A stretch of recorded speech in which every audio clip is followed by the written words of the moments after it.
Patti and Leola here with you again in the greenhouse.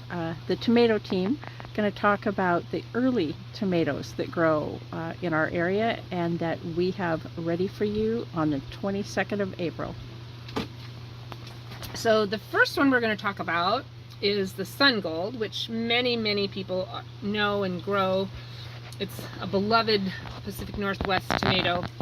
And you can see on this one, it's just starting to get some blossoms in there. And you can also see by looking at it in comparison to some of the other tomatoes, how vigorous it is. It's going to be a large plant. It's indeterminate, and it's going to grow and grow and give you so many sun globes, you'll be going, what do I do with them all? Which, if you get in that situation, it's always good to roast them up and throw them in dinner-sized containers in your freezer for winter, and then you have the taste of summer right there. You can add some basil and shallots or something with them, and it's really yummy. Anyways, sun golds are on an indeterminate plant. They're 57 days from transplant to when you get tomatoes.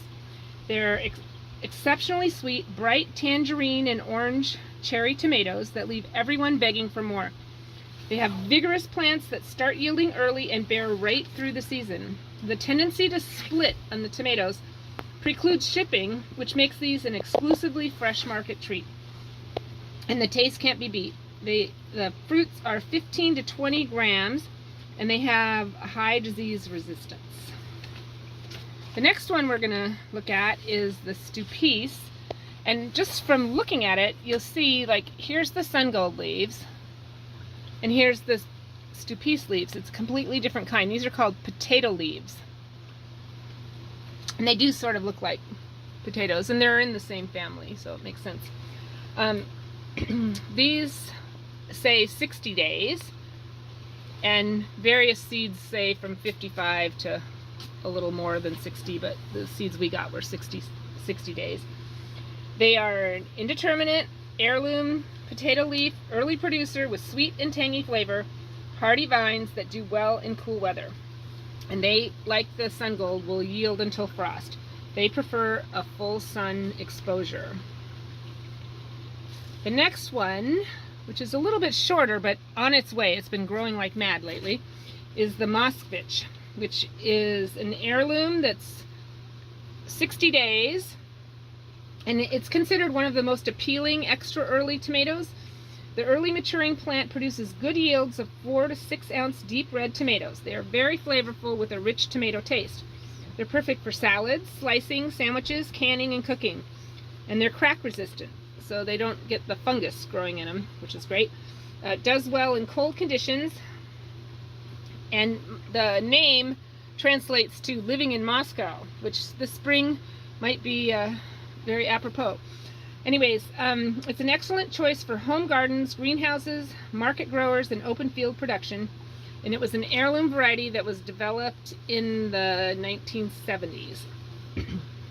And our last early tomato is the Defiant PHR. It is 65 days. Sorry about my phone. And it's bred for earliness, disease resistance, and flavor. It is the only determinate plant that we have in our crowd of tomatoes here. It's a mid-sized slicer that has high resistance to late blight and intermediate resistance to early blight, combined with great flavor. The 6 to 8 ounce globe-shaped fruits are smooth and medium firm with good texture. Deep red internal and external color. They're high yielding, medium-sized plants that are widely adaptable with a tremendous disease resistance to a wide variety of diseases. You'll notice that all of these early tomatoes say that they have a really good flavor, and that was one thing that we were really looking for when we were picking the early tomatoes. We wanted cold resistant, we wanted really great flavor, and we wanted disease resistance as best we could get, because you get most of your diseases when it's cold, and our springs and our falls are so cold that it's really helpful. We have cold nights here in the summertime, and unlike many of the best tomato growing places in the country, our temperatures dip down a lot. It could be at during the day, and then 50 something in the night, even in the 40s. So you need to have plants that can tolerate that, and that's what we were going for.